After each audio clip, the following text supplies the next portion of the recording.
ही दिया है कोरोना ने हमें कि स्वास्थ्य ही सब कुछ है और अब इसकी जिम्मेदारी हमने उठाई है। स्वागत है आपका फिटनेस की दुनिया में। एंटीमीटर फिट के सर्टिफाइड एक्सपर्ट्स रखेंगे आपकी सेहत का ख्याल आपके घर आकर। Session start at just 99 only. Download the app एंटीमीटर फिट। जी सर। आज उन्होंने अजमेर पुलिस अधीक्षक के पद पर कार्यभार अभी ग्रहण किया है। इससे पहले मैं झुंझुनू पुलिस अधीक्षक था, करीब 1 साल वहाँ इस पद पर कार्य किया। अजमेर ज़िला मेरे लिए नया नहीं है।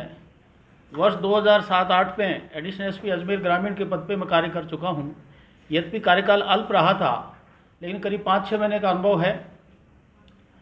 अजमेर ज़िला विश्व के मानचित्र में बहुत ही संवेदनशील, महत्वपूर्ण और धार्मिक नगरी रही है। इसकी एक अलग पहचान है। उसी पहचान को ध्यान में रखते हुए यहाँ की पुलिसिंग का चुस्त दुरुस्त होना अति आवश्यक है। जैसा कि आप लोगों को विदित है, पुलिस का बेसिक काम है अपराध नियंत्रण और कानून व्यवस्था बनाए रखना। ये हमारा काम हमेशा रहता है। लेकिन जहाँ तक वर्ष 2021 की बात है, राजस्थान सरकार के यशस्वी मुख्यमंत्री श्रीमान अशोक जी गहलोत की प्रेरणा से माननीय महानिदेशक पुलिस राजस्थान द्वारा इस साल की जो पुलिस की प्राथमिकताएं निर्धारित की गई है, उसमें सबसे पहला बिंदु यही है कि महिलाएं, बच्चे और कमज़ोर वर्गों के प्रति होने वाले अपराध का शीघ्र अनुसंधान पूर्ण हो और अपराधियों को शीघ्र से शीघ्र उसमें सज़ा मिले तथा उनके प्रति होने वाले अपराधों में किस तरह से कमी लाई जाए, इस पे हमारा फोकस रहेगा।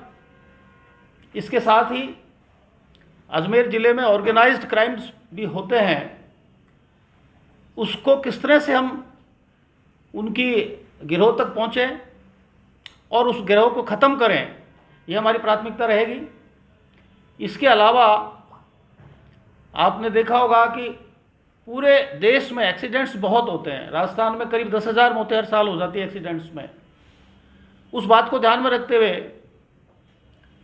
पुलिस मुख्यालय ने यह तय किया है कि अब की बार इस वर्ष हम उपखंड स्तर पर किस तरह से ट्रैफिक व्यवस्था चुस्त दुरुस्त हो और एक्सीडेंट्स में किस तरह कमी लाई जाए, उसके लिए एक्शन प्लान तैयार करेंगे। और सबसे महत्वपूर्ण बात कि अपराध नियंत्रण में किस तरह से आम जन को हम जोड़ें।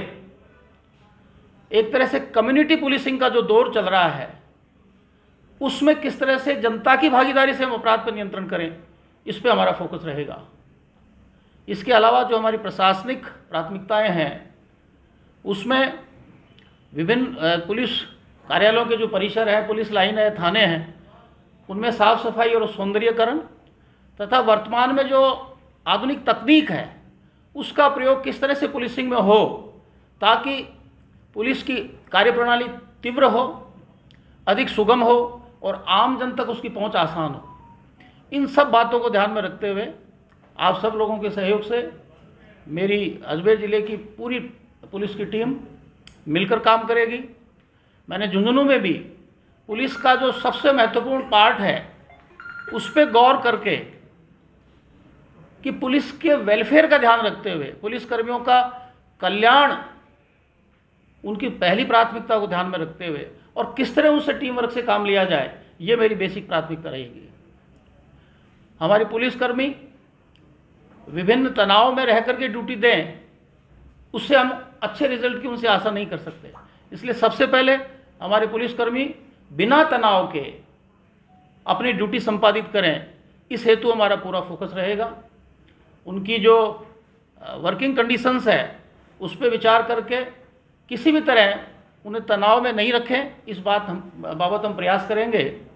और उसके बाद एक टीम वर्क से पूरे ज़िले की पुलिस टीम वर्क से काम करेगी ताकि अपराध और अपराधियों पर नियंत्रण हो और जनता को पुलिस के साथ हम किस तरह जोड़ें, उसके लिए भी विभिन्न योजनाएं हमारे दिमाग में हैं। और आप लोगों के सहयोग से मीडिया भी इसमें सकारात्मक भूमिका निभाता है।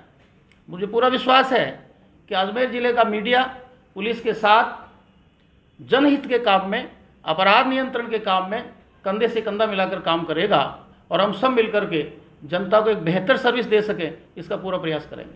सर, कोविड-19 काल में कई लोगों की नौकरियां चली गई, कई लोग बेघर हुए, ऐसे में वो स्वाभाविक है कि पिछले करीब 1 साल से कोविड की वजह से रोज़गार पे असर पड़ा है, बेरोज़गारी बढ़ी है, और यही एक कारण है कि इन दिनों में आपने देखा होगा लूट की घटनाएं बढ़ी है, चोरी की घटनाएं भी बढ़ी है।